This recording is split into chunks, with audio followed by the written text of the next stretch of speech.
And greetings, my friends, patriots, lovers of democracy, truth, and justice, believers in peace, freedom, and the American way. Thom Hartmann here with you. And it's Friday, so that means it's Brunch with Bernie. Senator Bernie Sanders in our national town hall meeting taking your calls. And, Senator, welcome. Good to be with you, Tom. Great to have you. There's a lot going on in the Congress and all around the country. Where would you like to start? Well, let me start off with a piece that appeared in the Washington Post just the other day, and it talked about an issue that I think is the most profound issue that we have to deal with as a nation. Well, the issue was about Sheldon Adelson, who is a Republican billionaire, and how Republican candidates or people thinking about running for president are kind of going up to him, and he is assessing their strengths. Because if they get his support, if one of them gets his support, they will in turn get tens and tens or hundreds of millions of dollars for a race. And that speaks to the whole issue of income and wealth inequality and the impact it's having not only on our moral sense of who we are, more and more millionaires and billionaires, while we have more people living in poverty than ever before, but it speaks to what is happening to our political process. And what's happening to our political process is people like Sheldon Adelson, people like the Koch brothers, have the capability and are prepared to spend hundreds of millions, if not billions of dollars on the political process to elect candidates who will give more tax breaks to the wealthy, who will cut Social Security, Medicare, Medicaid, and education. In other words, this whole business is undermining the fundamentals of American democracy, and it's an issue that we have got to pay very strong attention to. I heard last night on TV that the amount of money that Shelley Adelson gave in the last campaign cycle, which maintained a couple of these Republican candidates throughout the primaries, was the equivalent of $88 to an average American in terms of the impact on his net wealth. Right. It's incredible. Well, here's what you got to understand. Using just the Koch brothers, the Koch brothers' wealth went from $68 billion to $80 billion in 1 year. Wow. $12 billion increase in wealth. Sheldon Adelson also did extraordinarily well. Barack Obama and Mitt Romney each spent a little bit over $1 billion in their presidential campaigns. So if you are the Koch brothers, if you feel passionately about the need to give more tax breaks for the rich and to cut programs for working families, and if you're prepared to spend as much as it takes to elect right-wing extremists in the House, in the Senate, to the White House, governor's seats, what do you think $1 billion or $2 billion is? You made $12 billion more last year. Right. So it is like, you spring in for a cup of coffee for somebody. These guys have unlimited sums of money, and they can now use that money on the electoral process, which means never-ending negative ads. It means setting up all kinds of phony think tanks and other types of organizations. Koch brothers are all over the place. You talk about healthcare, you talk about the law, you talk about veterans issues, you talk about climate change. They have all kinds of organizations out there talking the right-wing position. And, this is an issue we're going to have to get our hands around. Yeah. Brought to you by our Supreme Court. Brought to you by our Supreme Court. Now, so that's one issue, and that is the growing inequality of wealth and income and what it means to the political process. What's going on right now in the Senate is we are preparing a fairly aggressive legislative agenda, which we hope will speak to the needs of working Americans. And the first bill that we think will come up, and we got a shot to pass it now, I think a good shot in the Senate, and that's something you and I have talked about many times, is that is the need to extend long-term unemployment benefits. Republicans resisted. Finally, we now have, we think, at least 5 Republicans who are prepared to come on board. You have 55 members of the Democratic caucus, equals 60 votes, and our ability to overcome a filibuster. So that's where we are. That will be an extension, I believe, for 5 months going retroactively back into January. Then the problem we're going to have, of course, is dealing with John Boehner and the Republicans who control the House, who are going to fight us tooth and nail on this. But if we can pass it in the Senate, I am not sure that in an election year you may not be able to get a number of Republicans to support it in the House. So we're on the verge of doing something important. Right now, you have over 2 million unemployed workers, long-term unemployed workers who are running out of money, who will be benefited by this legislation, and I hope we can pass it this week. The next item up is raising the minimum wage. We've also talked about that a whole lot nationally. Minimum wage is $7.25 an hour. We want to raise the minimum wage to $10.10 an hour. Not enough, but a good start. It would mean a raise for some 20-plus million Americans, not just those people under $10.10 an hour, but there'll be a boost, for people who are making now $10 an hour to $11 an hour. It also deals with a real scandal out there, and that is the tipped employees. If you are a waitress or a waiter or working primarily for tips, in many cases you do not get the minimum wage plus tips. You get substantially less than the minimum wage, and you hope to make up the difference with tips. Many of these workers do not, so we address that issue in the bill as well. Then in the following weeks, we're going to deal with pay equity. Women are making 75 cents of what men are making. We want to address that issue. An issue that is all over the place, that people feel very, very strongly about, is the high cost of college. And we've got to figure out a way to make college affordable for working families and for the middle class. There are a variety of ideas out there. People want to express their views on that. I'd love to hear from them. That's an issue that we're going to address. Tom, one area where, in a fairly pessimistic political moment in American history, where we have won a huge victory, and it speaks to grassroots organizing, is, as you will recall, 2.5 years ago, everybody was talking about how we had to cut Social Security through a chain CPI, et cetera, et cetera. And you had Wall Street billionaires like Pete Peterson spending hundreds of millions of dollars to cut Social Security. You had every Republican talking about it. You had a number of Democrats. You had the President of the United States. Well, we won. We stopped it. No one's talking about that anymore. In fact, now the discussion, more appropriately, is how do we expand Social Security? When you got half of the American people who have savings of $10,000 or less, how are people going to be able to deal with retirement with inadequate Social Security benefits? So we're going to be talking about how we expand Social Security, put more retirement benefits in the hands of working families. We also are going to be addressing the issue of the exportation of our jobs, giving tax breaks to companies who use these tax breaks to shut down plants in America and move abroad. An issue that I am keenly concerned about is a massive jobs program to rebuild our crumbling infrastructure, transform our energy system, create jobs doing that. So there's a pretty ambitious agenda that we're going to be bringing forward, and I hope that we can work with Grassroots America in the fight to expand the middle class and raise wages. Well, and this is really where it's at, is getting, this populist message, getting people active. Right. I think too often what the Democratic leadership has been about is doing their work for better or for worse. Sometimes it's good, sometimes not so good, but doing it inside Capitol Hill. And that is not going to work. We have got to mobilize millions and millions of people. The polls are very clear. The vast majority of the people understand that we need to raise the minimum wage. Vast majority of the people understand that we need a significant jobs program to create millions of jobs. We have youth unemployment today. Very few people talk about it. Youth unemployment today is close to 20%. And we've got to put those young people and others back to work through a major jobs program. Amen. Senator Bernie Sanders with us. He will be taking your calls right after the break and for the rest of the hour. It's our Brunch with Bernie hour, our national town hall meeting here on the Thom Hartmann Program, 15 minutes after the hour. This is the Thom Hartmann Program. And be sure to check out Bernie's website, sanders.senate.gov. You can sign up for the Bernie Buzz, his newsletter there. It's a really good news source.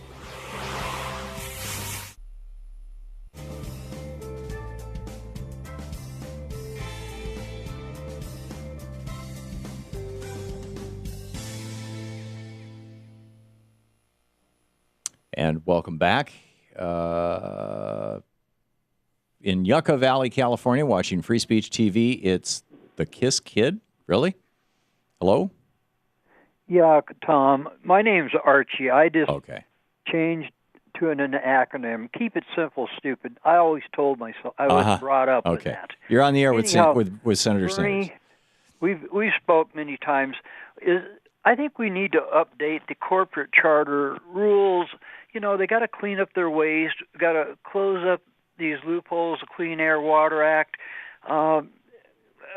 rules against playing states against each other by corporations, tariffs for selling their products they make out of the country to shell companies that they own to avoid paying taxes.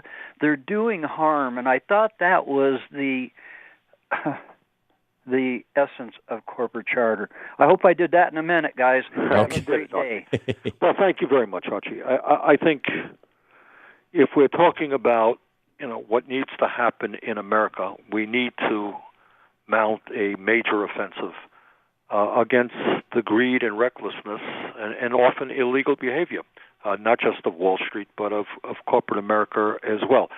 The fact is that 1 out of 4 corporations in this country, despite the fact that corporations are enjoying record-breaking profits, 1 out of 4 pays nothing in federal income taxes. We're losing about $100 billion a year because these very same corporations are parking their money in the Cayman Islands or Bermuda and other tax havens to avoid U.S. taxes. These are companies who, if they can make a nickel more by shutting down an American company, will move to China to do that. And they have shut down very profitable companies in America simply because they can make even more money abroad. These are companies where their CEOs come together through the Business Roundtable, come into Washington and tell us, you guys are going to have to cut or raise the retirement age for Social Security or raise the age at which people will be eligible for Medicare, and you got to cut this and you got to cut that. All the while they're making unbelievable salaries, and they have all of these incredible pension plans for themselves. So I think Archie is quite right.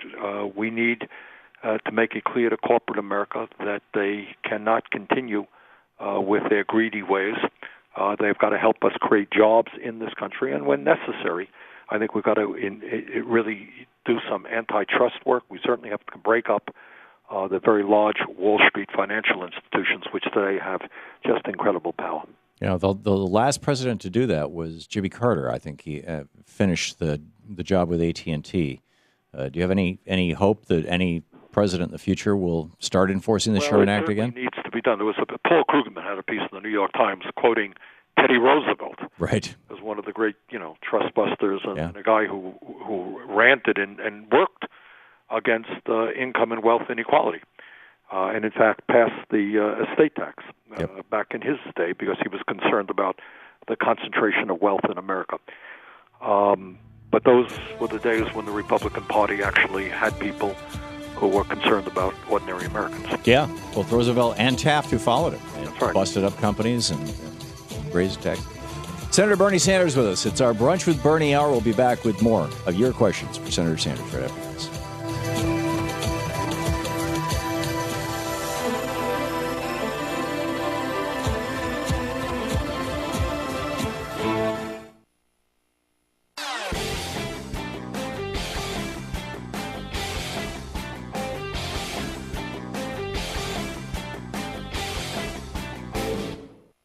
The Thom Hartmann Program is underwritten in part by Wix.com, professional and stunning websites. It's simple and no coding is needed at Wix.com. Welcome back. Thom Hartmann here with you. It's our Brunch with Bernie hour. Senator Bernie Sanders on the line with us, and Mike in Chicago listening on WCPT. You are on the air with Bernie. Yes, Bernie. I think you had a great chance, I think, in the summer to extend unemployment benefits in that budget committee and raise taxes on corporations and possibly the wealthy. Mm-hmm. So my question is, I guess, wouldn't it have been better to hash that out within that budget committee than dealing with an extreme right-wing House of Representatives to accomplish that? The budget committee did pass a budget, which I helped work on, which was a fairly progressive budget. And what it did do is raise very substantial sums of revenue by ending corporate loopholes, and it also invested in rebuilding our infrastructure. That budget passed the Senate, as I recall, after I think we passed it in the middle of the night after hours and hours and hours of debates and amendments. We passed it by one vote, but we did pass it. But the House has a very different approach toward budget matters. The Republican House has been pretty strong about saying that, no, we're not going to ask large corporations to pay more in taxes. No, we're not going to ask the wealthiest individuals in this country to pay more in taxes. What we will do, and you saw that in terms of food stamps, is they proposed a $40 billion cut in food stamps over a 10-year period. They wanted to make massive cuts in Medicaid, transform Medicare. That is their agenda. They do not want to ask the wealthiest people in this country to pay a nickel more in taxes. So that's the essential problem that we have. Okay. Steve in Perrysville, Indiana. You're on the air with Senator Sanders. Hi, Senator Sanders. I want to know how you get the Democratic Party to start talking about how these Republicans got all these crazy ideas and stuff, and get some backbone and, tell the people about what's happening and stuff. Well, Steve, thank you. I agree with you. I think right now we are in a moment in history where there is massive disillusionment, and I fear very much that because of that disillusionment, the voter turnout in the 2014 elections are going to be very low, and if it is very low, the folks who will come out will be wealthier, older, white folks who are going to elect perhaps a Republican Senate. And I think the antidote to that is just what Steve suggests, and that is that the Democrats have got to be very firm in what they stand for and what they stand against. And in fact, as I mentioned a moment ago, there is an agenda that I hope gets out to the people, that I hope engages the people about a significant jobs program, about raising the minimum wage, about pay equity for women, about college affordability, about not giving tax breaks to companies who are shipping our jobs to China. But what you need are Democrats who are prepared to stand up to corporate America and Wall Street and the Koch brothers. And I would not be honest if I suggested to you that every Democrat is prepared to do that. Many of them simply are not. And that's something that we've got to change. Nathan in Valley, Alabama. You're on the air with Senator Sanders. Hey, Tom, thank you very much for the quality programming. I was saying time, Senator Sanders, it's impossible for me to say to you how much I follow your career, and I'm suffice to say that I'm just honored to speak with you. But I wanted to ask you a question on one thing that you and I disagree about, and that is Democrats often advocate for jobs in teachers, firefighters, and police officers because they're jobs that are, not easy to get, but, easier to get, and they can elevate you into the middle class. But they also advocate for cutting the military, and I think that they're very similar. Like, I'm a soldier myself, and I just wonder why. I know you're not a Democrat, but you're an independent, but I wonder why, we advocate so much for cutting the military, because that's a good living for someone like me. Right. Okay, Nathan, thanks very much for the good question, and thanks for your service to our country. Everybody, I think, agrees that we need a strong military. But the military per se, Nathan, is not a jobs program. The function of the military is to defend the United States of America and work with our allies around the world in the fight against terrorism and other international threats. That's its function. We don't expand the military just to expand the military. So I think I start off by asking, how does it happen that the United States today is spending almost as much, not quite, but almost as much as the rest of the world combined on military matters? Do we need every single weapon system that is out there? Why is it that there is so much in terms of cost overruns on weapon systems? How does it happen that the Department of Defense can't even initiate an audit of the Pentagon because it is so complicated that they really don't even know where their money is going? So, Nathan, to answer your question, we need a strong military. I am especially a strong supporter of the National Guard program, the Reserve program, which defends us, but also provides for domestic needs in terms of floods and hurricanes and so forth. But I do not believe that we should just be spending money on the military for the sake of spending that money, even if it does create jobs. I would much rather create jobs in rebuilding our infrastructure in terms of teachers, in terms of creating sustainable energy and energy efficiency, social goals, which I think we should be striving for. Well, and cuts to the military don't have to come at the expense of soldiers. We've got all these private contractors. That is a very good point. What has happened in recent years is we have spent a huge amount of money in terms of private contractors, and I suspect that we could do a lot better by having people working for the U.S. military rather than these private contractors. Senator Bernie Sanders with us. We'll be back with more of your questions for Senator Sanders right after this break. It's our Brunch with Bernie hour here on the Thom Hartmann Program, our national town hall meeting with Senator Bernie Sanders. Be sure to check out his website at sanders.senate.gov. The website itself is a great resource, a great news source. And there's also a newsletter that Bernie has, which is free, and you can sign up for it right there. It's called the Bernie Buzz.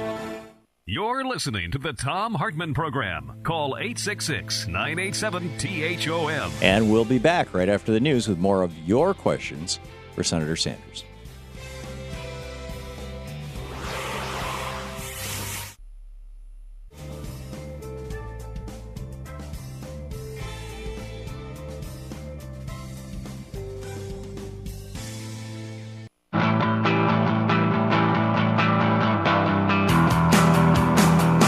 Helping you win the water cooler wars. Welcome back. Thom Hartmann here with you. Senator Bernie Sanders on the line with us. And Senator, there you are. I see you. Okay.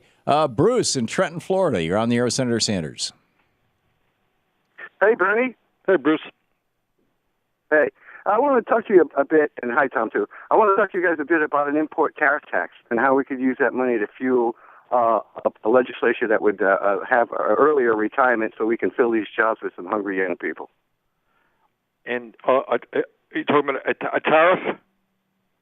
Yeah, an import tax tariff. Yeah, right. So yeah, all these corporations that are making things in China, make them cost as much as it would if they were made right here in the U.S. and funnel that money into an earlier retirement program so we can open up a whole bunch of jobs for younger folks. Well, I think you got a couple of issues there, Bruce, and Tom and I have talked about this many, many, many times.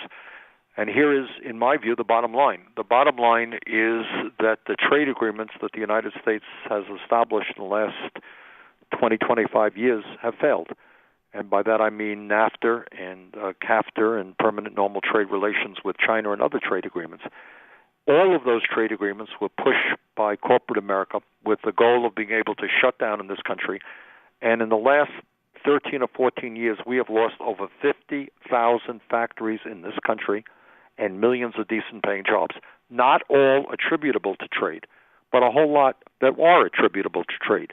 Because when companies can move to China or Vietnam and pay people $1 an hour or 50 cents an hour, there is no great reason for them to want to stay in the United States of America. So what Bruce is talking about is doing what we have historically done, and that is establish tariffs to protect manufacturing. I do not know how the middle class grows in this country unless we start producing the products that we consume. And to do that, corporate America is going to have to reinvest in the United States of America and not in China, not in Vietnam, and not in Mexico. And tariffs are certainly one way to do that. So I got to tell you, Bruce, I have voted against every trade agreement that has come down the pike, and I think those were the right votes. And we've got to change in a very fundamental way our trade policy. Taylor in San Jose, California. You're on the air with Senator Sanders. Hi, Senator Sanders. Hi. Hi, I'm in the Air National Guard, and I'm very big on military news. My question is, why was there such a lack of coverage for the Veterans Bill that got shot down by the... That is a very good question, and I say that as chairman of the committee and the guy who wrote the bill. My own view is that the media itself the corporate media does not pay a whole lot of attention to issues impacting working people. And most veterans, in fact, are working people. They're much more interested in political gossip and who's going to run for president in 2098 and stuff like that. But here you have a bill, which I am quite familiar with because it came out of my committee, that would improve the lives of millions of our veterans, people who have put their lives on the line to defend our country, and not only improve the lives of veterans, but their families as well. And I think Taylor is quite right. We got 56 votes. The Republicans brought forth what they call a budget point of order, which required 60 votes. We got 56. There was one Democrat who was not there who would have voted for it. That's 57. And we are working very, very hard to get the 3 votes, and I think we will, to pass what will be the most comprehensive veterans bill passed in a very, very long time. But I can't tell you much more than what Taylor said. It did not get a whole lot of coverage, and I think that just corporate media not worrying about what happens to ordinary Americans very much. That's amazing. Was that shot down by the Republicans? Of course. We got 56 votes, 54 of them. We had all of the Democrats, and we had 2 Republicans. One Democrat was absent. So 54 plus 2 is 56. We got one more is 57. And now we're working with a number of Republicans to get 3 more votes. Because some Republican has filibustered this and set up the 60-vote barrier. The point of order, a budget point of order, which required 60 votes. And what really gets me, is on Veterans Day and Memorial Day, all of these guys go out, oh, we love the veterans, thank you so much, thank you, families. And yet they had the opportunity to vote for a bill that was strongly endorsed by virtually every major veterans organization, the American Legion, the DAV, the VFW, the Vietnam vets, the Iraq-Afghanistan Veterans of America, the Gold Star Wives. Virtually all of the veterans organizations said this will be really important to the veterans community. And these guys said, no, we don't want to vote for it. But we're working on it, and I think we eventually are going to get it passed. Great. David in Shelter Cove, California. You're on the air with Senator Sanders. Yes. Thank you for your work, Senator Sanders. Thank you. I'm wondering with this latest latest Wells Fargo fraud, is anybody ever going to go to jail for these bankers? Well, David, that is a great question. I got to tell you, I am asked that almost every day. And it is, you got to take a deep breath and stop and think about it.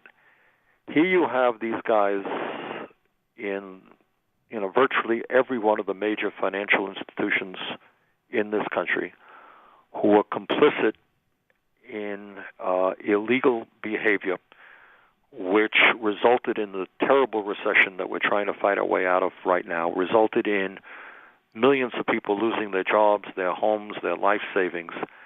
And these guys are now reaching agreement with the United States government, in some cases for $10 billion, not an insignificant sum of money. And yet none of these guys are going to jail. They're reaching agreements, they're paying penalties, but they are not being held accountable. And, to my mind, that really raises, in a very deep level, the nature of our criminal justice system, and whether or not the system is capable of really prosecuting these very, very wealthy and powerful people. So if you're a small-time criminal, well, we can go after you. If you break a window, you're a kid, we can go after you. But whether you are the head of a multi-billion-dollar bank that has committed serious crimes, it remains to be seen whether we can go after you, whether or not you're just too powerful. Ken in Great Falls, Montana. You're on the air with Senator Sanders. Yeah, thanks for taking my call. We have an open Senate seat here, and we have a guy running for it on jobs. He's a Republican, Mr. Daines, and he started a company here in this state, and he's created over 400 jobs in the software industry. But then he did what all industries have done in the last 30 years. He sold out to Oracle, which now has over 60% of their jobs overseas. So now these jobs are this whole idea is what these Republicans are doing, are sending these jobs overseas. And I wonder, is there any legislation that's trying to stop this? Yes, there is. There is. And it's a very, if you look at, and I don't know Mr. Daines at all. I do know Senator Walsh, who is also running for that seat, and hope that he will win. But if you look at virtually every major corporation in America, I think almost everyone, if not everyone, the number of American employees that they have today is significantly less than used to be the case.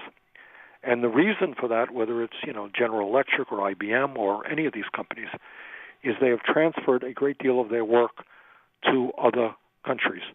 And this is a huge, huge issue. So Ken asked, is there legislation? And the answer is certainly there is. We talked a moment ago about the need to reestablish tariffs. Certainly we want to do away with these tax breaks. Companies literally get tax breaks for shutting down a company. It takes money to shut down a company, and they can write that off and get a tax break for that. So there is a lot that has to be done, but at the end of the day, the fundamental issue has to deal with trade and the global economy, how we demand that these companies reinvest in America and create the jobs in the manufacturing sector that we desperately need rather than send jobs. And it's not just blue-collar manufacturing jobs. It is white-collar information technology jobs to countries all over the world. Paul in South Lyon, Michigan. You're on the air with Senator Sanders. Yes, Senator. This week, the Republicans bowed down to their sugar daddies, the Sheldon Adelson and the Koch brothers. And I don't include either of you in this category, but some so-called progressives have been saying the Democrats are just as bad as the Republicans, even though the Democrats are fighting for women's rights, raising the minimum wage, creating jobs, regulating and fining the big banks billions of dollars. The Republicans are blocking progress on all these things. If the Democrats are just as bad as the Republicans, why are billionaires spending hundreds of millions of dollars to defeat them and elect Republicans? Do they like to waste money? All right, Paul, that's a good question. And let me answer it this way. You're right. There have historically and maybe now people who are saying, well, both parties are equally bad. I disagree strongly with that. What you have now in the Republican Party in recent years is a party that used to be a kind of conservative, moderate party being transformed to a right-wing extremist party. And these guys are coming up at the statewide level and in Washington with ideas, radical extremist ideas in terms of Social Security, Medicare, Medicaid, abolishing the concept of the minimum wage, eliminating the Environmental Protection Agency, more tax breaks for billionaires, coming up with ideas that 20 or 30 or 40 years ago Republicans never would have dreamed of. In fact, I remember, I think, Tom, you read Dwight D. Eisenhower's platform that he ran on for re-election. That's right. Pride in raising the minimum wage and doing things for workers. Yes, increasing unionization. So, you can say, and I do say, that the Democratic Party is not anywhere near as strong as it should be in fighting the fights that have to be. You're listening to the Thom Hartmann Program. Visit ThomHartmann.com. But that is audio different than and saying video that both archives. parties are the same. Yeah, but that's different than... Okay, thank you. Senator Sanders, we'll be right back with more of Brunch with Bernie.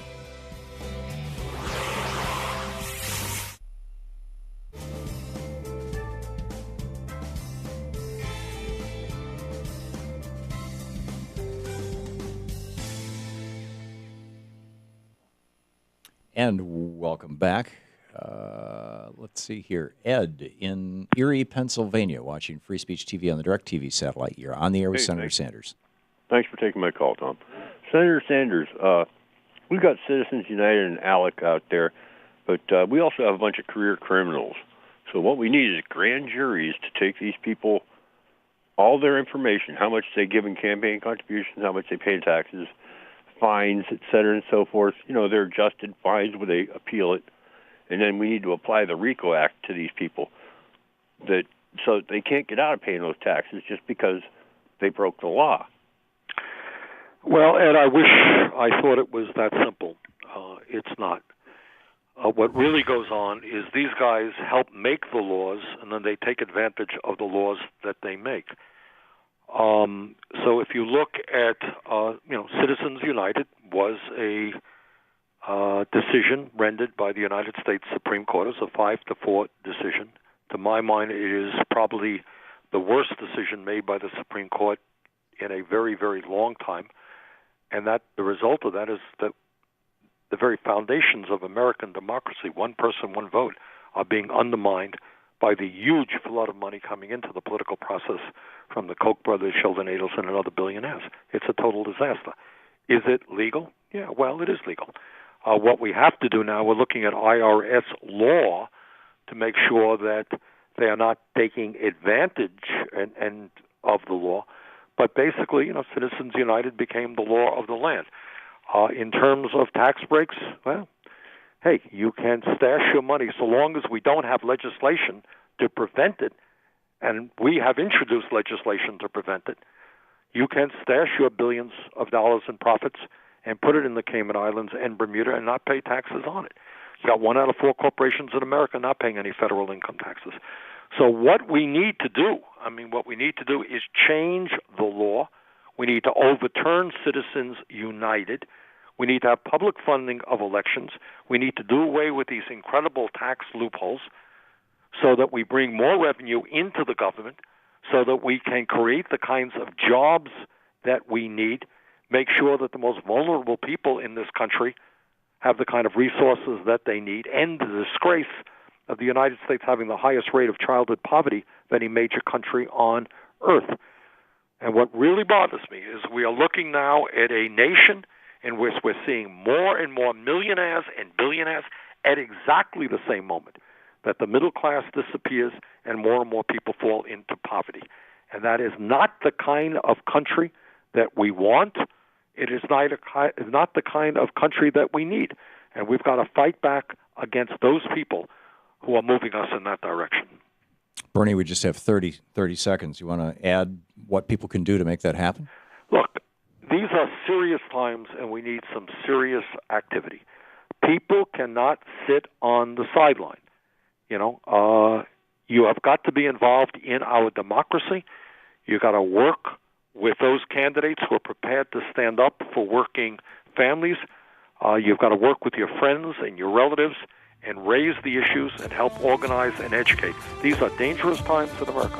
And unless we stand together, you're going to see people like the Koch brothers and Sheldon Adelson having more and more power, and that will be a disaster for this country. Senator Bernie Sanders with us. Our Brunch with Bernie hour. We'll be back with more of your questions from Senator Sanders right after this.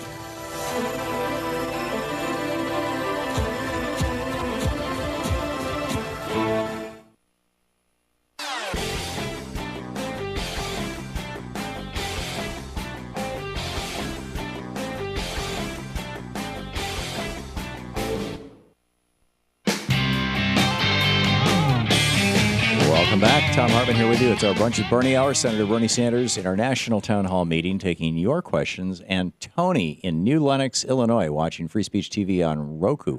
You are on the air with Senator Sanders. Yes, sir. It's a pleasure. I just want to ask Mr. Sanders if he plans on running for president, hopefully with Elizabeth Warren. And I have one other comment. I just want to say the only unions that we need to fear are the ones with the CEOs in them that sit on each other's board and dictate the wages that common people earn. Thank you very much, and you guys have a great weekend, okay?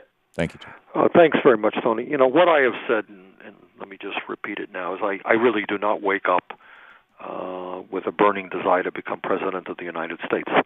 On the other hand, what I do wake up seeing is a nation which has more serious problems today than any time since the Great Depression. I wake up seeing a great middle class, what was once a great middle class, disappearing.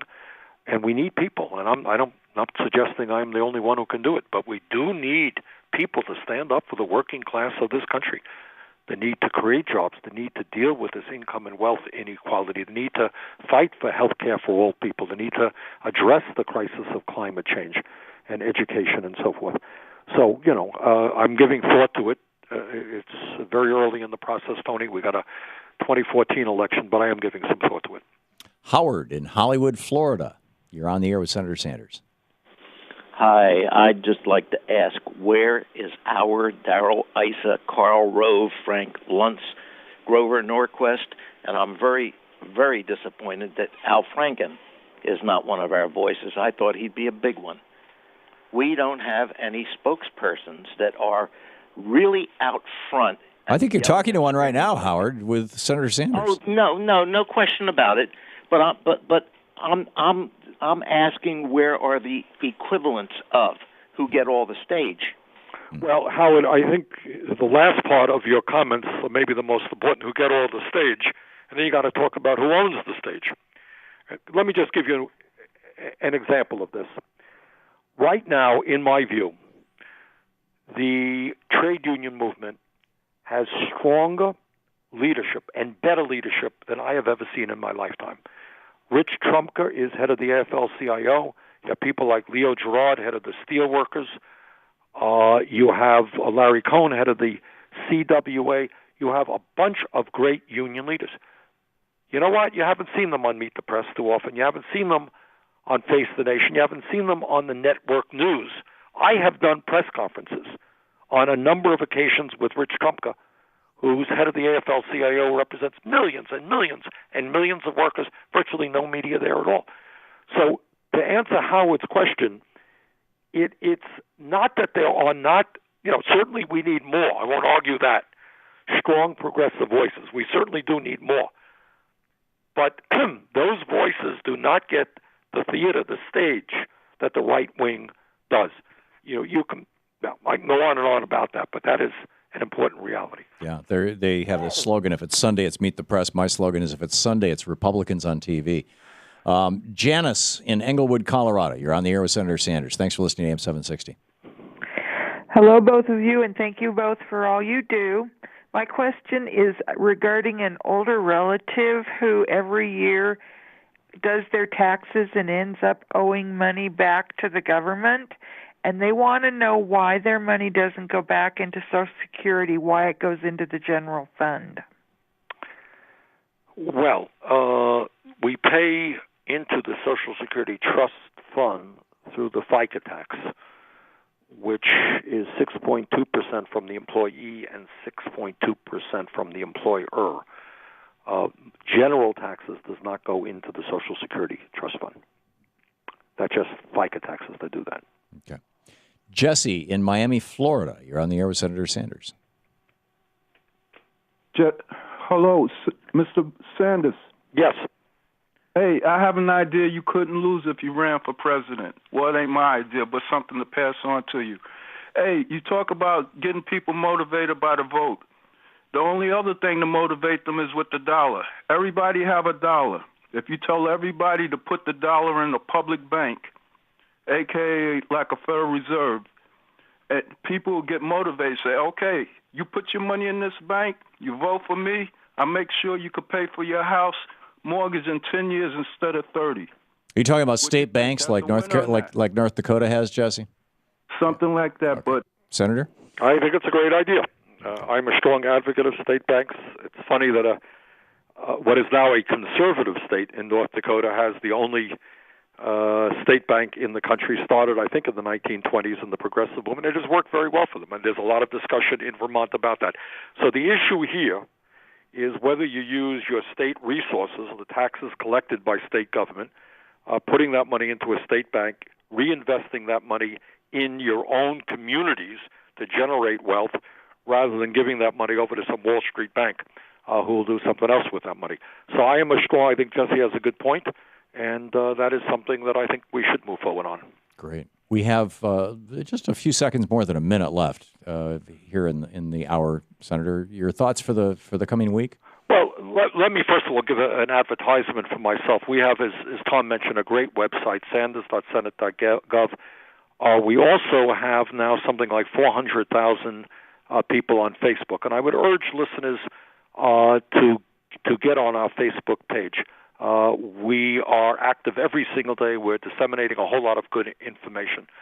The bottom line, let me conclude the program today by saying that it is absolutely imperative that people get involved in the political process, because if you do not, I will guarantee you 100% the Koch brothers, Sheldon Adelson, and the other billionaires will be involved. And while you may not be a billionaire, while you may not be able to contribute hundreds of millions of dollars into politics, you can get your friends out to vote.